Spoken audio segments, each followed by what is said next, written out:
একজন মেয়ে মানুষ এমনি এমনি তার ভরা সংসার ফেলে যায় না, তার পেছনে থাকে নানান কারণ। কিন্তু আমরা কিছু মানুষ সেই সমস্ত কিছু না জেনে শুনে সেই মেয়েটার নামে নানান কলঙ্কের দাগ কিন্তু ছিটিয়ে দিই।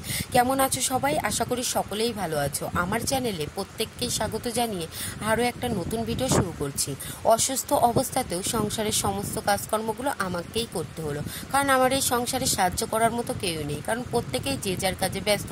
হঠাৎ করে এই 2-3টে দিন এমন পেটে যন্ত্রণা, তার সঙ্গে মাথা যন্ত্রণা, শরীরটা একেবারেই ভালো লাগছে না, আর খাবার খেতে মোটেও কিন্তু ইচ্ছা করছে না। তো যাই হোক, অসুস্থ অবস্থাতেও একটু তাড়াতাড়ি করে ঘুম থেকে উঠতে পারিনি, লেট করে উঠলাম। উঠে বাসি কাজকর্মগুলো কিন্তু আমি সেরে নিচ্ছি। আর আমাদের এইখানে গত 15-16টা দিন এত পরিমাণে বৃষ্টি হয়েছে যে উঠোনে কাদায় ভর্তি ছিল। আবার এই 2-3টে দিন রোদ্দুর দেওয়ার ফলে উঠোনটা কিন্তু যেই শুকিয়েছে, ভাবলাম যে আজকে তো উঠোনটা ঝাড়ু দিয়ে পরিষ্কার করে নিই।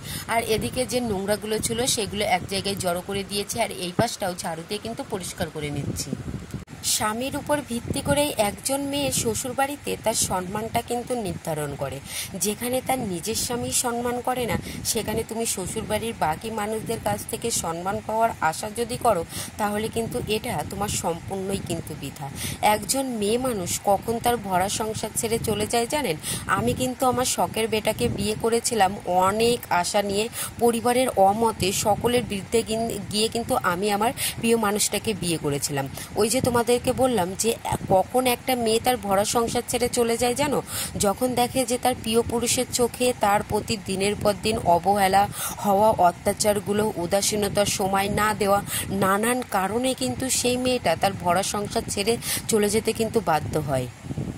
থাকতে কেউ মূল্য দিতে শেখে না। যখন সে চলে যায় তখন অনেক লোকের সামনে এসে সিম্প্যাথি দেখানোর কিন্তু চেষ্টা করে। বাংলাদেশে এই তো কয়েক মাস ঘটে যাওয়ারই কিছু ঘটনা, 2 যমজ বোন তার 2টো স্বামীকে পাল্টিয়ে অন্য কোথাও বিয়ে করেছে।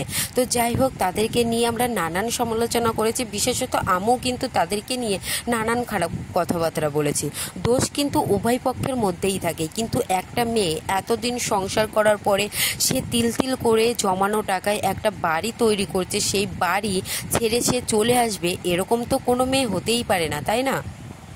এখনকার যে যুগ, এই যুগে মূর্খ হয়ে থাকা সব থেকে কঠিন, কিন্তু শিক্ষিত হয়ে থাকা সব থেকে সহজ, এটাই আমি মনে করি। এই তো অসুস্থ অবস্থাতেও একটার পর একটা কাজ বেশ দিব্যেই কিন্তু ভালোই আমি করে যাচ্ছি, তাই না? আমার হয়তো কষ্টই হয় না, এটাই অনেকে মনে করে। কষ্ট আমারও হয়, বুকটা আমারও ফাটে, কিন্তু মুখ ফুটে কাউকেও আমি বলতে পারি না। অনেকেই আমাকে বলে বাপের বাড়িতে গেলে যে বিয়ের পরে দেখ সকলেই মোটা হয়, তুই কেন এত রোগা? তো মাথার মধ্যে নানান চিন্তাভাবনা যদি থাকে একটা মানুষের মধ্যে, তাহলে সে মোটা কি আর এমনি এমনি হবে? তার প্রতি যদি থাকে আবার এত কাজের প্রেশার।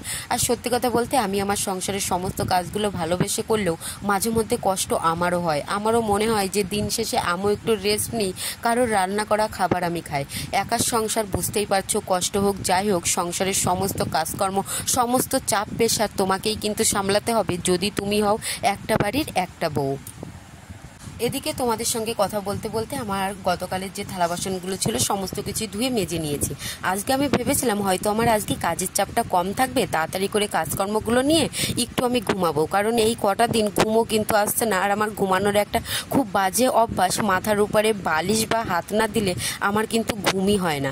তো এখন আচমকা মাঝে মধ্যে মাঝরাত্রে আমার ঘুম ভেঙে যাচ্ছে, তারপর থেকে আর ঘুমাতেই পারছি না। 3টে বেজে যাচ্ছে, ভোর 4টে বেজে যাচ্ছে, তবুও কিন্তু আমি 2টো চোখের পাতা একই করতে পারিনি। তো আজকে হয়তো ভেবেছিলাম যে বাড়িতে মিস্ত্রিরা আসবে না, তো দিব্যি তাড়াতাড়ি করে রান্না বান্না করে একটু রেস্ট নেব, তাহলে হয়তো শরীরটা ভালো লাগবে, আর বেশ ভালো অনেক জল দিয়ে চানটা সেরে নেব। কিন্তু আজকেও যেহেতু মিস্ত্রিরা আসবে, যদিও আমি ইচ্ছা করি যে তাড়াতাড়ি করে রান্না করে উঠে পড়বো, কিন্তু কিছুতেই হবে না। মিস্ত্রিরা আসলে তাদের সকালবেলা খাবার দেওয়া থেকে শুরু করে 2-3 বার চা, দুপুরের তো আরও রান্না পড়েই রয়েছে। ঘরে আসলাম, ঘরে এসে এই তো বাসি বিছানাটা আমি ঠিক করে নিলাম।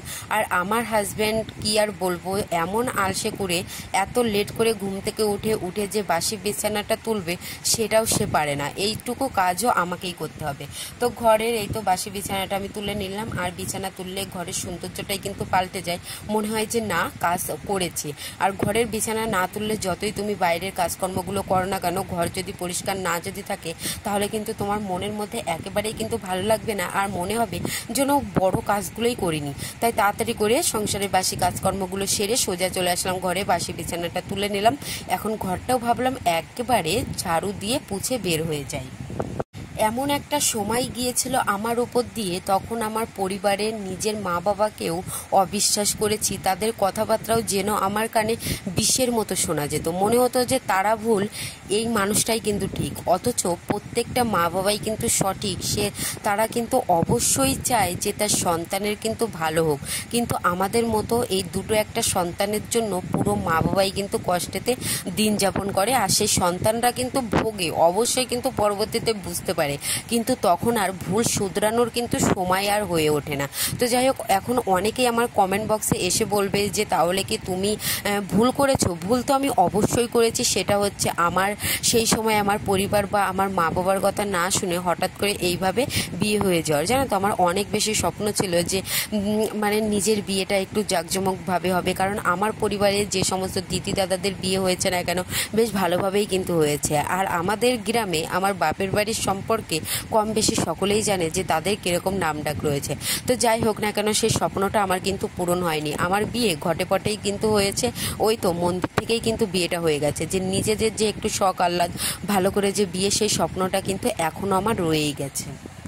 তো যাই হোক, আজকে বাড়িতে মিস্ত্রিরা রয়েছে, তাই তাদের জন্য খাবার বানাচ্ছি। আজকে ভেবেছিলাম যে তাড়াতাড়ি করে কাজকর্মগুলো করে একটু রেস্ট নেব, কিন্তু সেটা আর হলো না। তো কাজকর্ম আমাকে করতেই হবে, তাই সকাল সকাল এই তো অসুস্থ অবস্থাতে সংসারের কাজকর্মগুলো সেরে সকলের জন্য জলখাবার বানাতে চলে আসলাম। আজকে আমি রুটি, তার সঙ্গে গাজর, আলু ও কুমড়ো ছোট ছোট করে কেটে তরকারি বানিয়েছি। আর এখানে আমি রুটি বানাচ্ছি পরিবারের সকলের জন্য, তার সঙ্গে মিস্ত্রিদের জন্য। ঘরের কাজ যদি একটা না হয় তাহলে কিন্তু সেটা ভালো লাগে, এই মাঝে মধ্যে হয় মাঝে মধ্যে বন্ধ হয়ে যায়, এটা মোটেও কিন্তু ভালো লাগে না। তো যাই হোক, যেরকমভাবে কাজটা হচ্ছে আমাদের, বিশেষত এই বৃষ্টির কারণে হচ্ছে, আর মধ্যবিত্তরা বুঝতেই পারছো যে ইচ্ছা থাকলেও কিন্তু তাদের স্বপ্ন পূরণ হয় না, আর যখন তাদের সেই স্বপ্নটা পূরণ হয় সেই স্বপ্নের প্রতি কিন্তু বা সেই জিনিসটার প্রতি অতটা বেশি আগ্রহ থাকে না আগের মতো। তো যাই হোক, এই তো এখানে হচ্ছে আমি খাবার তাদেরকে বেড়ে দিলাম।